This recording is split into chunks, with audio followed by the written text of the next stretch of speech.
More troops arrive in Los Angeles. Federalized National Guard and the Marines. California Senator Alex Padilla joins the Takeout. Kilmar Abrego Garcia, now back in the U.S., faces federal human trafficking charges. His family attorney is here to answer the government and the president's allegations. This might surprise you, but traveling and its unpredictability make me anxious. We're going to talk to somebody who was already anxious but found relief traveling the world. All of it.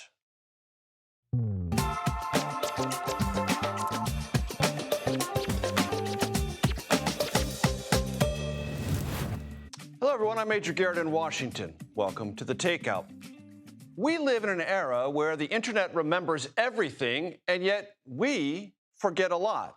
I know I certainly do. Let me give you a couple of examples. Look at these pictures of violence in Los Angeles after the Lakers won the 2020 NBA championship. Witnesses called it mayhem. A city bus was set ablaze. 30 buildings were damaged either by ransacking or graffiti or both. 76 people were arrested. 8 LA police officers were injured. All that happened on the night of October 11th, 2020. I'd forgotten that. About 3 weeks later, fires, looting, and vandalism marred celebrations of the Dodgers World Series championship. Forgot that too. It's worth remembering, though, that President Trump then, in the final year of his first term, did not deploy the National Guard or send in the Marines. Some 4,000 National Guard troops are in Los Angeles now. At least 500 Marines have arrived. Last night, 113 people were arrested by local authorities, most for failure to disperse. This on top of weekend fires and vandalism. Federal immigration raids, which sparked protests and spasms of violence, will continue for at least a month in Los Angeles, authorities have said. Our Camila Montoya Galvez reports that nationally, there were 1,200 immigration arrests yesterday, and 55,000 individuals are now in ICE custody. That's tied for the most ever. Federal authorities concede many of those either detained or in custody do not have criminal records. California Governor Gavin Newsom warned other states today that what is happening in Los Angeles could soon happen elsewhere. President Trump asserting his authority to deploy the military against a governor's wishes. So, lest we forget, we should remember this time, this set of circumstances, different.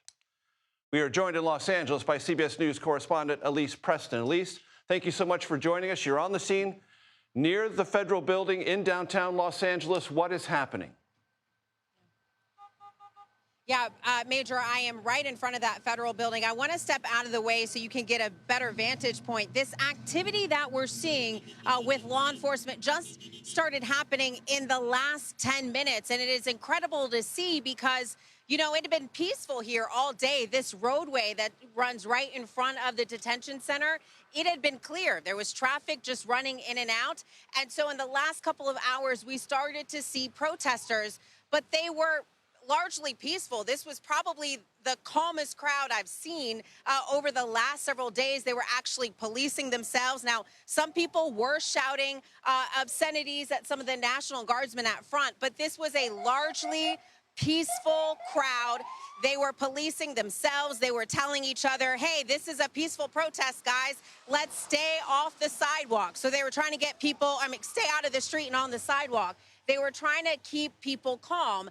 And then within the last 10 minutes, we've seen all of these Los Angeles police officers show up. We've seen DHS officers show up. We can't get right in front of the federal building, but I can tell you there are dozens of guardsmen out front as well. And we just saw a U.S. Marshals detention bus come down the street and then pull into the facility property. So we're trying to just watch and see what happens here. We just heard about 2 flashbangs within the last 5 minutes, and we're starting to see the officers. You can see them once this bus goes by. The officers are in their tactical gear, and they are pushing in towards the crowd. There are more protesters out here, but there is a strong force for sure. You can't see past this crowd, and then if you were to look past like this barricade and to the right, there are dozens dozens of National Guardsmen in their tactical gear. They have the shields up, and then there are DH officers also in the mix, and they have weapons as well with rubber bullets, Major.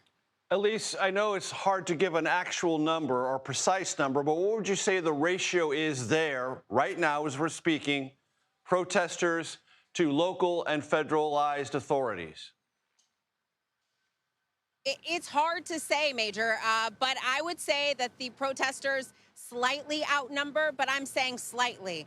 And I just have to tell you, though, just how peaceful this crowd was. You know, people were actually out today. They were cleaning up vandalism. Right next to the detention facility is a Japanese American Heritage Museum. And so a lot of people were upset that that was tagged in all of this chaos. So people were trying to clean that up. They were cleaning up along the streets. It has been a very peaceful day. This is the calmest crowd, or it was the calmest crowd I had seen over the last several days. I was here through the weekend. I was here yesterday. I mean, we've seen people throwing objects and kicking in vehicles, but we were not seeing that. And then all of a sudden, in the last 10, 15 minutes, we've started to see these vehicles push in. So we'll just have to wait and see what happens here. But it looks like they are trying to push these protesters back. When these officers came in, we did start to see dozens of people. They just started leaving. And they were like, oh, we got to get out of here. But it was peaceful. It had been a peaceful day up to this point. I mean, it's still peaceful, but you can see this tension that is rising.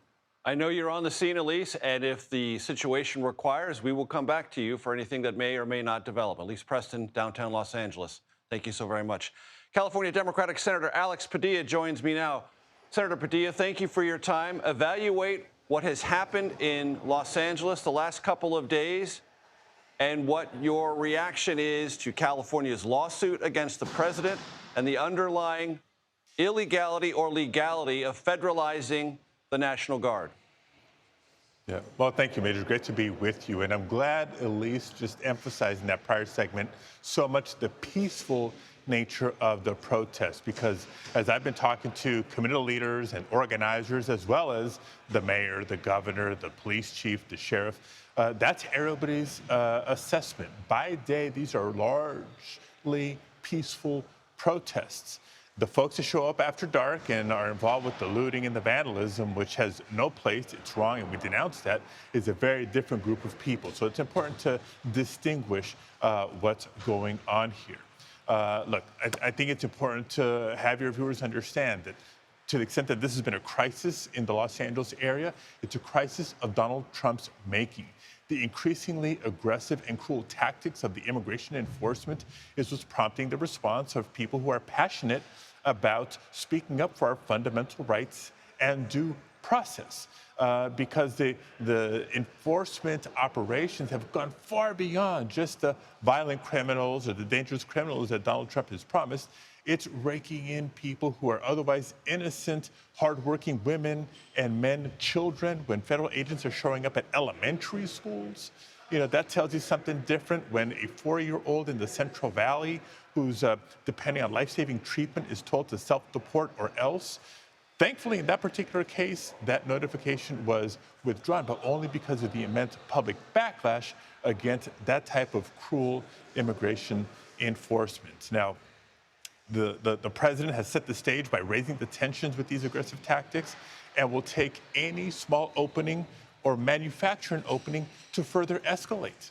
The National Guard, to your point, is not only not necessary here, it's counterproductive. Their presence is what's causing people to feel a little bit more on edge.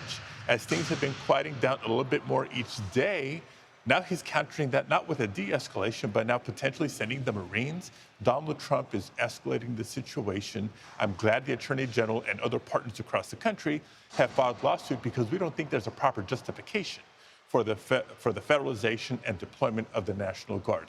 Local law enforcement is capable of handling this. Los Angeles has seen many protests, demonstrations, rallies, marches, et cetera, over the years. I trust them to handle it again. Senator, I want to play for you sound from the president today in the Oval Office. Let's listen. If there's an insurrection, I would certainly invoke it. We'll see. But I can tell you last night was terrible. The night before that was terrible.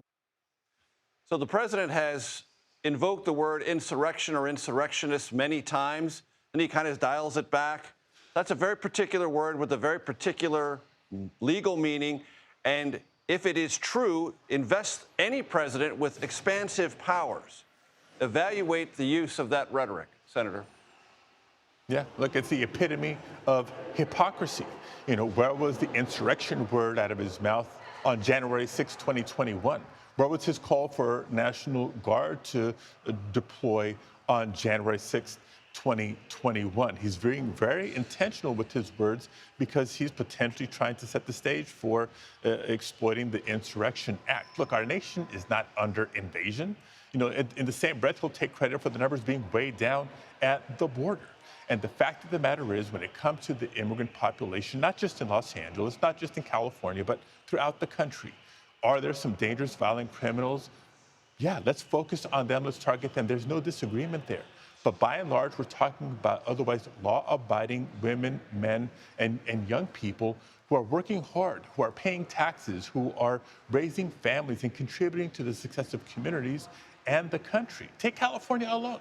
Right, California is not just the most populous state in the nation, it's also the most diverse state in the nation, home to more immigrants than any state in the nation. California is also the largest economy of any state in the nation, the fourth largest economy in the world, not despite our immigrant population, but because of the immigrant population and its contributions as workforce, as consumers, as entrepreneurs. And if you hear a little passion in my voice, it's because it is personal to me. Los Angeles is my home. I am the proud son of immigrants from Mexico who worked so hard, who sacrificed so much to live their American dream. That's what the immigrant community is fighting for. Senator Padilla, on this program last week, Tom Homan, the president's immigration czar, said because of sanctuary city or state policies, ICE, Immigration, Customs, and Enforcement, are forced to go into the community. And if they got more cooperation, they wouldn't have to do the raids they're doing. Evaluate that statement. Yeah, look, let's understand what sanctuary is and what sanctuary isn't. It's been longstanding policy in the city of Los Angeles and for several years now, a statewide policy in California.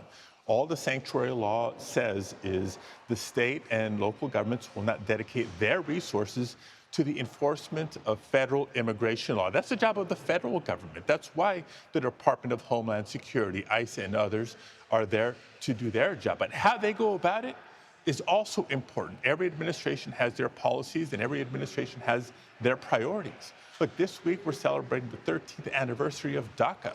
Remember President Obama being frustrated by the action of Congress, and he granted temporary protections for young people, childhood arrivals.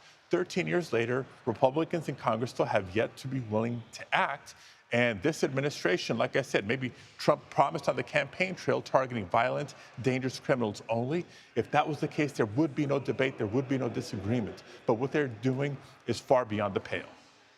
California Democratic Senator Alex Padilla. Senator Padilla, thank you for your time. I appreciate it. Thank you, Major. Still to come, you have heard what the Trump administration has said about Kilmar Abrego Garcia. His lawyer says it's time to hear his side. All we've been asking up until this point is for Kilmar to have his day in court so he could defend himself.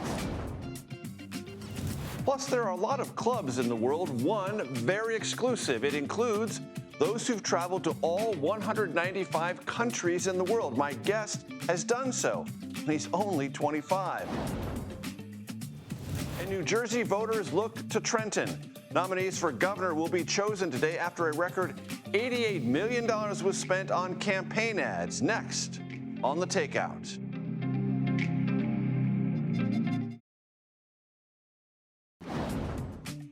Welcome back to The Takeout. Here's a look at what we and now you are watching. Missouri Republican Senator Josh Hawley has introduced legislation to raise the federal minimum wage to $15 per hour. Our Kaylin Huey-Burns first reported that this move aligns Hawley, a high-profile MAGA conservative, with prominent liberals and, oh, by the way, the 2024 Democratic Party platform. Missouri voters backed a $15 minimum wage last year. President Trump has opposed a federal minimum wage above its current level, which is $7.25. That was set in 2009. U.S. Ambassador to Israel Mike Huckabee today cast doubt on the creation of a Palestinian state, a long-standing U.S. goal in resolving disputes between Israel and the Palestinians. In an interview with Bloomberg News, Huckabee was asked if creation of a Palestinian state remains a U.S. goal. His response, quote, "I don't think so." Huckabee said if a Palestinian state were created, it would have to be elsewhere in the Middle East.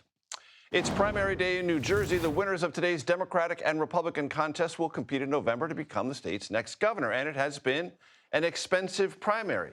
According to Ad Impact, so far, nearly $89 million has been spent. That makes it the most expensive contest on record in New Jersey and the fourth most expensive non-presidential primary in our country.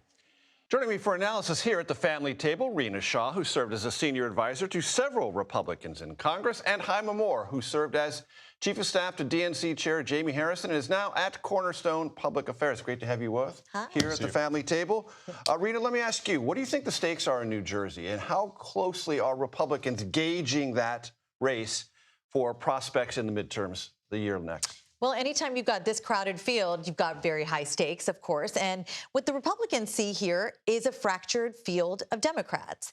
And they're not wrong. They've smelled blood in the water here, but it's a reliably blue state and has been forever. This is the third swing for Jack Ciattarelli at the governor's mansion. I mean, that should not be discounted. This guy has some real chops, and he's been flying under the radar, but I wouldn't say sleep on it because he's got Trump's endorsement. But also, when you look at sort of what the sleeper issue is here, it's immigration. You know, Ras Baraka, with that stunt, many call it, at the detention center, really shows how divisive this is for Democrats. And I think the million-dollar question that's been asked every day of the week here is that, can the party balance progressive ideals with suburban swing voters' concerns? Well, let's ask Haima about that. I mean, I think Rena's right. I think that's the thesis of the question right now for Democrats in New Jersey. What kind of party, what kind of candidate does New Jersey want to see? Is it going to be one of those moderate And what kind candidates? of post-primary unity will there be? I mean, look, you know, Donald Trump did much better last year than he did in 2020. So that's going to be something looming over New Jersey. Mikey Sherrill, who's a congresswoman here in D.C., she is doing really well, and she's a moderate. But you have people like Josh Gottheimer, who responds well to that type of moderate politics, but others like Ras Baraka, who's the mayor of Newark, he's a progressive and he's a liberal. And so I think for Democrats, this is a real bellwether to see how the party is going to respond to these issues like immigration, issues like suburban, we were talking about the affordability like property taxes, inflation, et cetera. All of that is playing through there. So I want to play for you sound from Republican Rand Paul of Kentucky, because he was asked today in the Senate, in the corridors, about the upcoming parade here on Saturday to celebrate the 250th birthday of the United States Army, but also the president's birthday. President's birthday. Listen.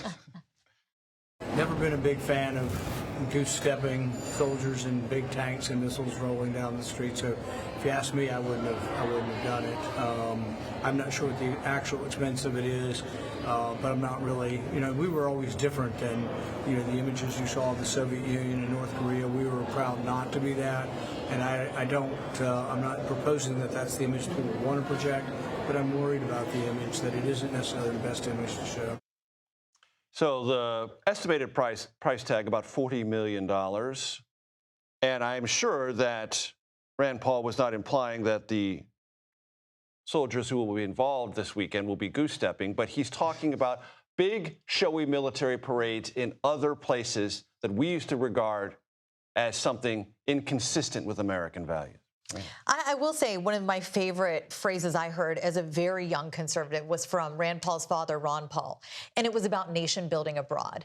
And so, the father and the son, the Pauls, really don't like all the money we've ported over militarily to places there aren't conflicts. So I think it's a little bit of what you just heard from the senator right there is rooted in that They don't want us to ideology. look like authoritarian regimes. And that's entirely it. Truly, when you look at the moment, what we're getting criticized about from the world over is that you've got a wannabe king in your perch at the White House.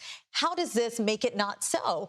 This exhibition of military might doesn't celebrate the Army's birthday. What it does is says to the world, we are mighty, we're still here, we're not going away.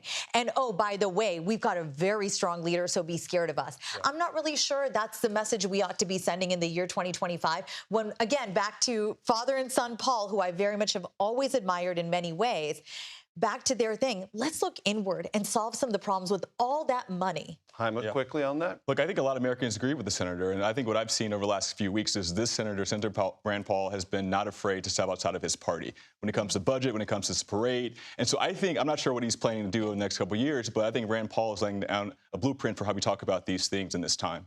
Jaime, very quickly, there was a new poll that came out about the New York mayor's race showing Andrew Cuomo 51%, Zoran Mamdani, who we've talked about before here, 49%. Do you believe that poll is accurate? And do you think this race has tightened up dramatically? I think it has tightened a little bit. And when we talked last, AOC had just endorsed Zoran. So I think it has tightened a bit. But I believe still, and people are saying on the ground in New York, that Cuomo is still going to pull this off. He was just endorsed today by the former mayor, Mike Bloomberg. And so it seems like there's going to be some tightening in the next couple of days. But the primary is going to be June 24th, and we'll see then. But I think Cuomo is going to pull it off. Jaime Rena Shaw, thanks so much for being here at the family table. I appreciate it.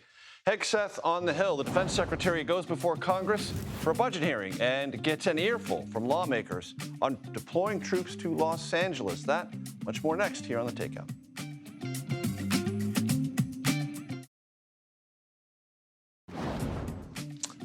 Welcome back. Thanks for hanging out with us. During testimony on Capitol Hill today, Defense Secretary Pete Hegseth said he expects the military to remain in Los Angeles for 60 days. There was considerable back and forth with lawmakers about that deployment and its implications. Here's a sample.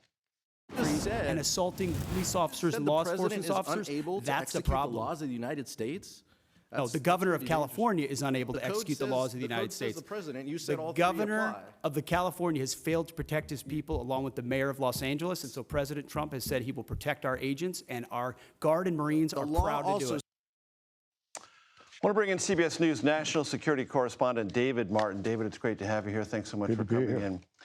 I've been told the Pentagon is a different place under Pete Hegseth as defense secretary, especially as it relates to beat reporters who are trying to cover the vast array of situations that the U.S. military is involved in, which now we have a domestic situation in Los Angeles and, of course, globally. What are the changes? And why does it matter to the ability of a day-to-day Pentagon correspondent to do his or her job? So I'm off the daily beat, but I was over there this afternoon, and it's night and day. The rules are now that a reporter can only leave his booth or desk to go visit one of the public affairs officers for the various armed services and departments. And he has to be escorted in order to do that. Now, there's an exception for potty breaks, and you get to go to one food court.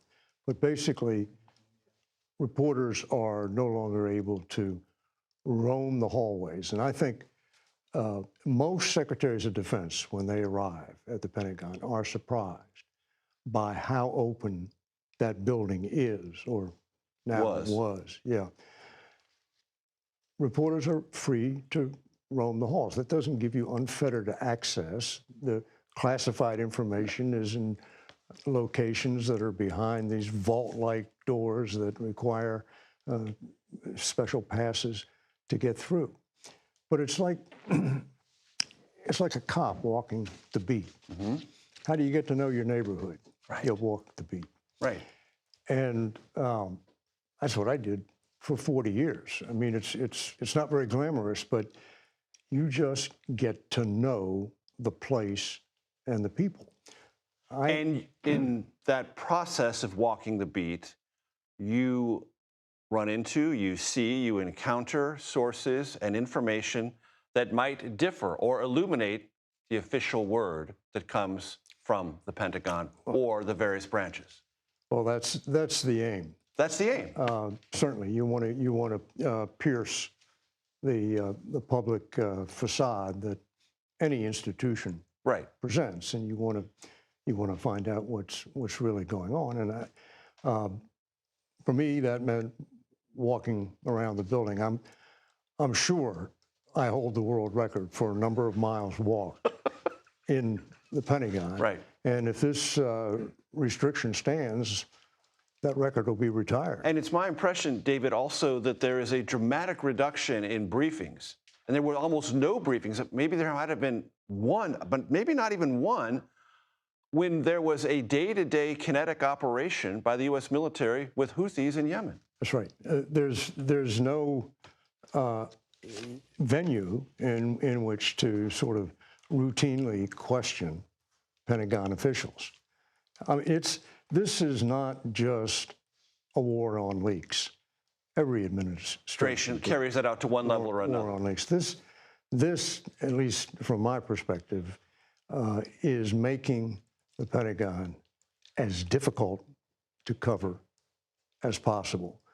And, you know, the next step is to ban reporters entirely from the Pentagon, and that's why the reporters I've talked to that are still on the beat, they're not going to try and find workarounds to this policy because they don't want to trigger the next sanction. Meaning, if they're afraid that if they push back on this very strong limitation on their previous full access to the building, they might be kicked out, evicted from the entire building, and they don't want to risk that. Right.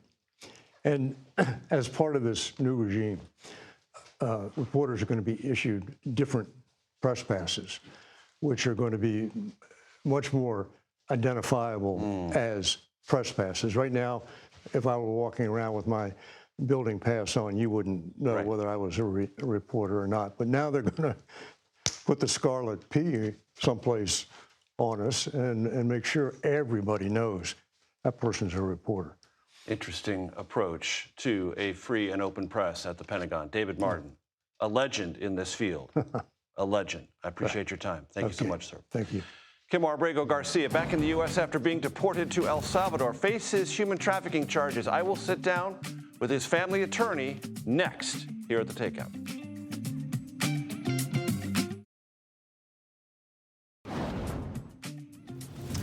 Welcome back. Kilmar Abrego Garcia remains in U.S. custody as his human smuggling case plays out. He was erroneously deported to El Salvador. That was an admission made by the Trump administration in March. And he remained there until very recently, despite a court order to bring him back to the United States sooner.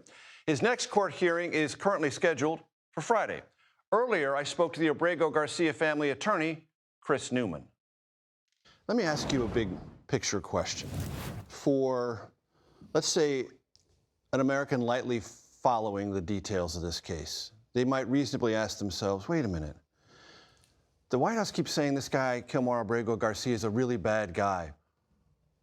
What are the stakes if he's not given due process, if he's such a really bad guy, and he came here illegally in the first place? What are we getting so spun up about? Well, look, until Friday, Kilmar Abrego Garcia had never been charged with any crime either in the United States or El Salvador. But you wouldn't know that if you watched White House press briefings for the last 2 months. I went to law school 20 years ago. I've studied history. I have never seen a case in my life where the President of the United States has been as invested in the defamation of a single person and the prosecution of a single person. I think it's without precedent to hear the types of names that Kilmar and his family have been called by President Trump and the Trump administration. And yeah, so you've heard all kinds of terrible things about Kilmar, and all we've been asking up until this point is for Kilmar to have his day in court so he could defend himself. And for a while, when either your representation or the representation of others asked the administration for some validation, more often than not, more than once, it invoked the state secrets protection to not reveal anything. Again, this is part of the parlor game that the Trump administration has been playing, both in court and in the court of public opinion. On the one hand, speaking openly by spreading misinformation about people, on the other hand, saying that there are state secrets. I'll tell you, Major, I've gone down to El Salvador with 5 different members of Congress. None of them have even seen the contract that the United States government has with El Salvador for what is the biggest and possibly most dangerous prison in the history of the Western Hemisphere. And so, they deserve to see that contract. The public deserves to see the facts of the Trump-Bukele administration dealings. And certainly, Kilmar deserves to have his day in court. And when that day in court comes, broadly speaking, what do you expect to happen? Well, clearly, the Attorney General alleged very heinous things in her spectacle of a press conference that were not even included in the indictment, which is very rare. The Attorney General, which went rhetorically much farther than the indictment. Which is consistent with all the different types of names that the Trump administration has called Kilmar and his family. But it really is important to note that to the extent that Kilmar has received due process up until this point, he's never been charged with a crime. He was originally looking for work as a day laborer in front of a Home Depot and was picked up and arrested by a police officer who almost a month later was fired and then subsequently pled guilty for misusing confidential informant information. No charges were filed against him, but they said, oops, we're going to hand you over to ICE. He then fought his immigration case in court, functionally winning something called withholding of removal, getting work authorization and a reprieve from deportation. He joined a union and was, bettering his life. He was then mistakenly put on this plane to El Salvador. The attorney who first appeared in court is somebody I know. Representing the Trump administration. Representing the Trump administration and somebody who fought vigorously against sanctuary policies that would have protected Kilmar. Had there been a sanctuary policy, Kilmar never gets handed over to ICE. You get falsely arrested, you get to go home that night. In that jurisdiction, they said, whoops, we made a mistake, we shouldn't have picked you up, but we're handing you over to ICE. He then wins his case, and then obviously, a lot of the other history has been reported. President Bukele says, oopsie, when the plane leaves U.S. airspace, they say that we can't bring him back. They then bring him back. Everything has been upside down to the point where they first send him to a life imprisonment in the worst prison in the hemisphere, only then later to begin an investigation, bring him back and charge him. Broadly speaking, is this case, the Kilmar Abrego Garcia case, more than about one individual? Yeah, I think the Trump administration is very invested in making this a referendum on the immigration debate, which, as you know, has become coarsened and polarized. And that is one way to look at it. And I think certainly a lot of people view it that way. I don't view it that way. I view this as a core constitutional order case, a core due process case, and it just so happens that a Salvadoran immigrant is defending bedrock constitutional protections for all of us. So again, Trump will say this is, somehow a referendum on our immigration system or proof of his demonization that he's been engaged in for 8 years. I look at it as, again, the other way, that people in this country, whether you're an immigrant or a citizen, are innocent until proven guilty. The Trump administration has done this in reverse. They've been treating Kilmar the way they treat all immigrants, as if they're somehow guilty until proven innocent.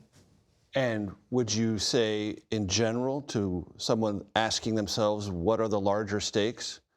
If due process is eroded here, there are larger stakes that you may not perceive that could touch you, but eventually they might come in your direction? Look no further than El Salvador, Major. In El Salvador, President Bukele came in and initially had astronomical popularity because he promised to make the country safer, which he did. But he then arrested tens of thousands of people with no due process. There are tens of thousands of people in the same position as Kilmar in El Salvador, people whose families don't know where they are, what they've been charged for, who's accusing them of what. What everyone in El Salvador told Senator Van Hollen, all the Congress people, is you in the United States need to act fast, because we see in the United States happening what has already happened in El Salvador. We in El Salvador have no more guardrails. We have no more Supreme Court. We have no more check against President Bukele other than public opinion. You all have to fight to make sure that you keep the bedrock institutions of your democracy, because we've already lost them in El Salvador. Let's just say it. Great things begin in San Diego. True for me and my next guest. He's visited every country in the world and had some odd adventures along the way. All that next.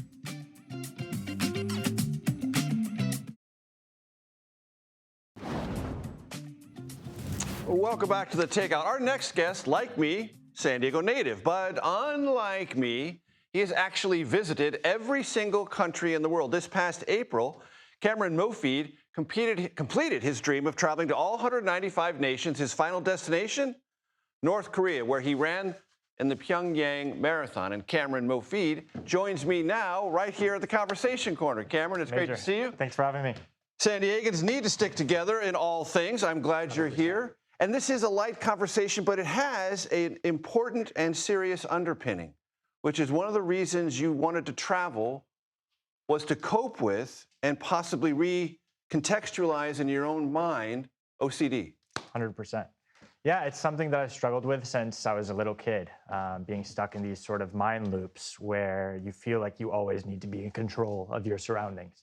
And so to be on a journey and on a mission where really relinquishing all the control, in the most unpredictable parts of the world, in the most remote places, and just kind of allowing that journey to happen and to meet so many amazing people and to find yourself in amazing situations, some dangerous situations, perhaps, was perhaps the most enlightening part of this mission. This show is kind of infatuated with food. Did you have any food that you remember? Yes, I've had some crazy cuisines for sure. Japanese food is my favorite, okay. And but you can imagine I'm a big foodie, so tried so many local foods from bear to kangaroo, whale, crazy things. And as I understand it, in Djibouti, you had a bit of a go with the local authorities. Yes. I was in Djibouti, which is a country in the Horn of Africa that doesn't receive many tourists at all. And I was in a village, a little bit remote part of the country, in a market, and there they chew this plant called khat. Yes, khat, it gives them a little high, a buzz. Kind of amphetamine. It is. And so I was in the market, discreetly taking some pictures, and one of the shopkeepers reported me to the local police because they thought I was suspicious. Maybe I looked like a spy, I don't know. And so the next thing I know, I have the local police coming to me, asking me questions, and I turn around and I have 15 shopkeepers around me pointing at me, spy, American spy. Normally, I've been able to wiggle my way out of these situations in the past, but in this case, I wasn't. They arrested me on the spot, and they took me to the jail. I was put in a holding cell. It was 110 degrees outside. There was no AC inside the cell, and I had to wait for the head of National Police to come. They confiscated my phone, interrogated me for some time. And it's funny to be able to laugh about this situation now, but when you're in a jail cell in Djibouti being accused of espionage, it's not funny at all. No. And so eventually they let me go. They told me they never wanted to see me again. And you obliged. That was a day. Tell me about your experiences in a place that some Americans might hear occasionally mentioned in the news, Yemen. Yeah, Yemen is a beautiful country, a country that's seen racked by civil war, but nevertheless beautiful. Exactly. It's a country that's been decimated in many parts by war. It has different governments in the north and in the east and the west. It's caught in a proxy war. But I think the human side of that country is just amazing. It's a little bit like going back in time, a country that's been untouched by modernization. You have people dressing the same way they did hundreds of years ago that don't have smartphones. And just the warmest, most hospitable people in the whole world. I'm going to ask the control room, what is the picture you want me to refer to that's kind of a surprise? Haircut in Pakistan. Let's take a look at this. It's a surprise for me, too. Okay. Yeah. What is that? Yeah, when in Rome, right? So I was in Pakistan. Pakistan. Yes, in Lahore. This is actually a few days before I ventured into Afghanistan. And you can see I was growing the beard out in preparation for the trip to Afghanistan. And I thought, what a cool way to start the trip. And so there was a guy offering this fire haircut. And I said, why not? It's a fire haircut. Yeah. So it was cutting like my hair. My hair was being trimmed by the fire. Yeah. As warm as I think it might have been? Yeah, hot. Very Hot, super hot. Yeah, so we actually did a few rounds. Like we did the second one, and then by the third one, he's like, we can't do it anymore because your hair's too short and it's going to burn your scalp. I said, okay, we don't need to do it again. When there, I think I will skip it. I think I'll skip that. Tell me about North Korea and the marathon. Yeah, that was my third attempt to get into North Korea. It was just the most perfect ending to this story I could have ever imagined. I went as part of a delegation of amateur athletes. North Korea had been closed for 5 years at this time. We were part of the first group of Westerners to enter the country in more than 6 years, into Pyongyang in more than 6 years. And to be in a country that was so remote, so isolated, that I had only read about. I think that North Korea is, again, a very misunderstood country, and that it was a humanizing trip for us. You know, that people think that, you know, there are NPCs living there and everything is staged and everything's fake. And while there are many oddities and, you know, there's no free flow. There's the government, then there's the... Correct. There's no free flow of information. We were able to go on morning runs with being unattended because we went as part of this delegation of runners. But I think, you know, in America, we get a lot of our news on North Korea about Instagram memes and funny videos, and we forget that there are real humans there. You know, we went to restaurants, we spoke to them, we rode the metro with them. And again, really the whole theme of my journey was that people are people no matter the place. Very quickly, Nigeria is important to you and you've created a nonprofit. Yes, it was my 115th country. I had visited a slum called Makoko, which is 200,000 people living in the water in a lagoon. And we built 2 schools there now. We have an orphanage there. It was actually funded by Kyrie Irving initially. He's seen the GoFundMe that I'd put up, and I felt I had a duty to be a responsible steward for that money. So 2.5 years later, we're opening up our medical center next month, which is extremely exciting. We have a team of doctors going to perform the first round of surgeries on individuals there, and we have plans to expand Humanity Effect to eradicate the educational crisis in Makoko. Kyrie Irving, also someone who has connections to San Diego. Cameron Mofid, it's been great to meet you. Thanks so much for being here. Thanks so much, Major. Hanging out in the conversation. Appreciate That you. does it for today. Tomorrow, it's the congressional baseball game, and I will be there very early in the morning at practice. And we'll talk to folks in both dugouts, meaning Republicans and Democrats. Among them, House Majority Leader Steve Scalise. Also joining the program, Democratic Congressional Campaign Committee Chair Susan DelBene. Stick around. The Daily Report coming up next right here on CBS News 24/7.